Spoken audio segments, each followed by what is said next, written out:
Teofimo Lopez says Devin got him messed up. Talking about Devin the Dream Haney. He say he the #1 guy at 140 pounds. Smash the like button, subscribe to the channel, share the video, turn on your notification. Catch me live every Monday, Wednesday, and Thursday night at 7:30. I'm also live every Sunday morning with the Singing OG KQKC Boxing Network. Sunday mornings, 9 a.m. Central Standard Time. And please join the channel as a member. Drop super chats and super thanks when you come by the live streams and videos that we do. And hit me up if you want to debate. Knockoutboxing86yahoo.com is my email address.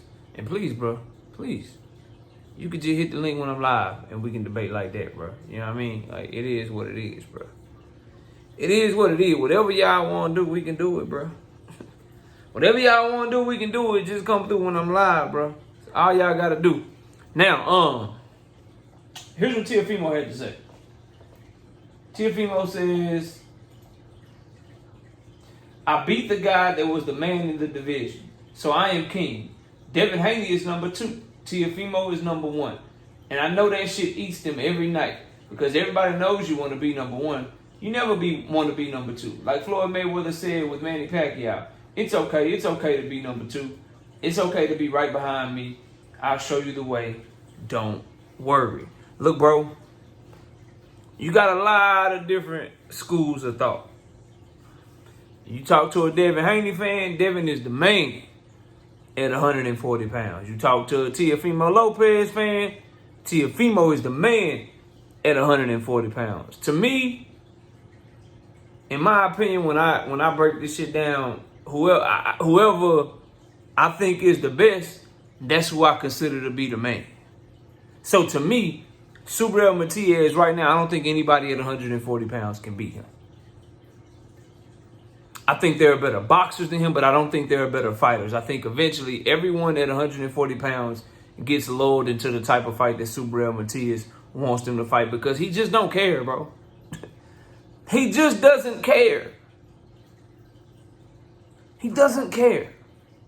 He is going to make you fight his fight, and he is going to use his hand speed in his different angles, and he's smarter than you think. He's more nuanced than you think. And before you know it, you're fighting for your life.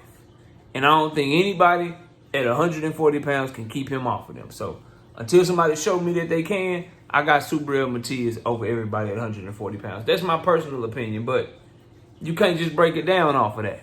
You know what I mean? Because then I'd have to end the video right now. But as far as who me, Knockout Boxing 86 TV thinks is the best fighter at 140, I think right now Subriel Matias beats all of those guys because they can't stop him from fighting his fight. Similar to how there are guys at 168 pounds with better footwork than David Benavidez. They have better defense than David Benavidez. They are more experienced than David Benavidez, but eventually he gonna make you have to fight his fight. Caleb Plant has better skills than David Benavidez. What happened in their fight?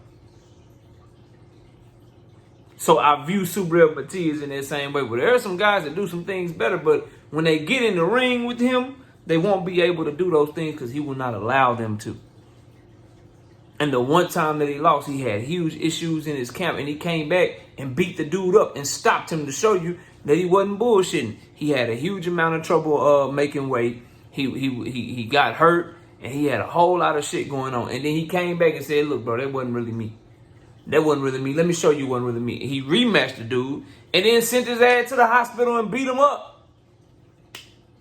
That's what I say about Shakur Stevenson, what he needs to do in terms of making people believe that something was wrong with him. And Earl Spence shit, I'm talking about that on the live stream tonight. We're going to cook on it. But so that's my own personal opinion. But if we want to talk about going off your accolades, going off your resume, going off of the things that you've accomplished, it's very simple to me.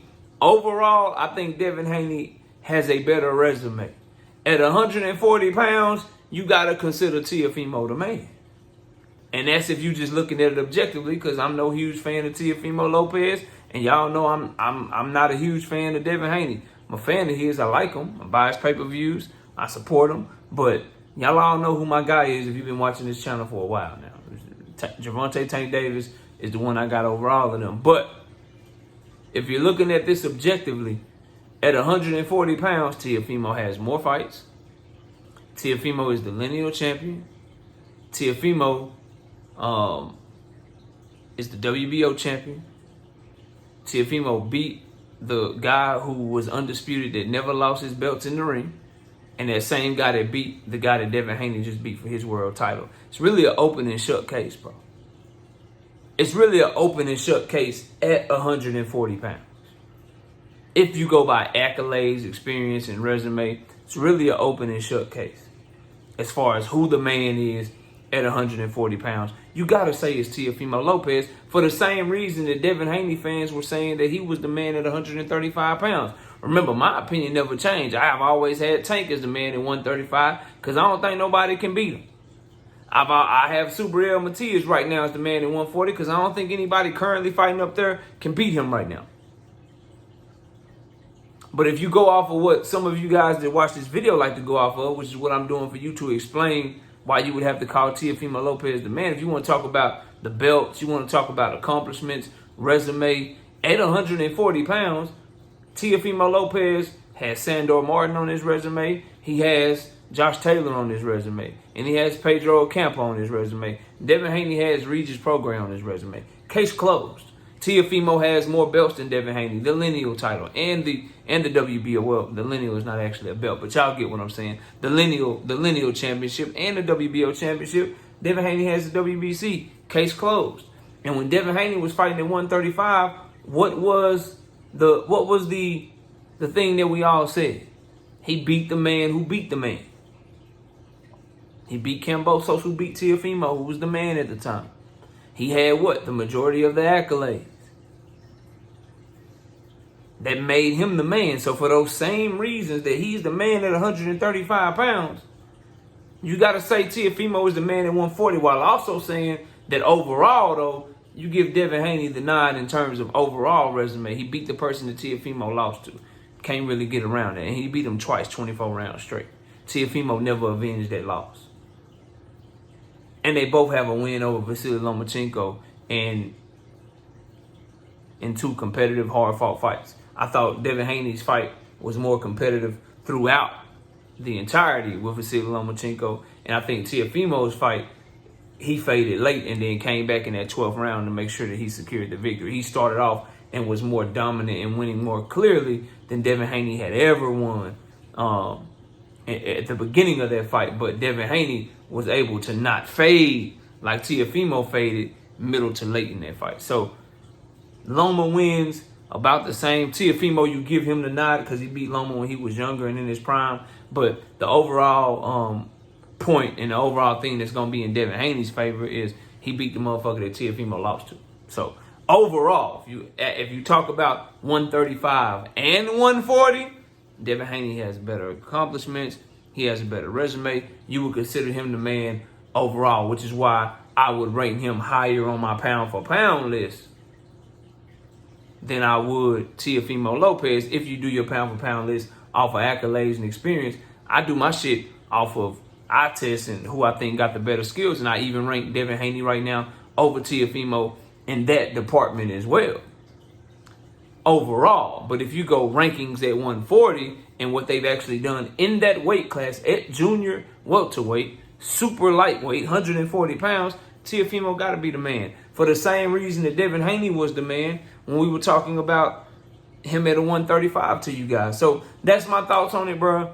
Just the overall landscape of the top guys at 140 right now. If you want to go by eye test and skill set and just who I think wins against everybody else, I would have Super El Matias beating everybody. I'd have Devin Haney, and I'd have Teofimo third right now. If you go off of accomplishments, accolades, resume at 140, and accomplishments at 140, I'd have Teofimo, I'd have Devin Haney, then you have to put Super El Matias behind him. That's just my pecking order at 140 pounds right now. But y'all let me know what y'all think, man. Who do you have as the man at 140 pounds? Why do you have them as the man at 140 pounds? Right now, I think it got to be Teofimo because of his victory over Josh Taylor, who already beat Regis Prograis by way of him having more accomplishments and accolades at 140 than Devin the Dream Haney. And that's just my personal opinion as far as who beats everybody, I think Subriel Matias is tough for any of these guys to deal with. He's extremely confident. He don't care. And he's determined beyond what these guys have ever seen. He gonna make you fight him. And I don't think guys like Teofimo or Devin Haney have enough to keep him up off of them. And he's gonna event, because you like when somebody won't hesitate, bro. When they'll just come regardless, they're gonna get inside on you. And Subriel comes to you with reckless abandon while still being defensively responsible. But that reckless abandon comes in where he just don't care. He just gonna come. He just gonna come. And when people don't care like that, they get close to you, bro. No matter how good your footwork is, no matter how good you think you can pivot or all of that shit. Subriel Matias is somebody like Earl, which Bud was able to do. Subriel Matias is somebody you're going to have to hurt to get him up off you.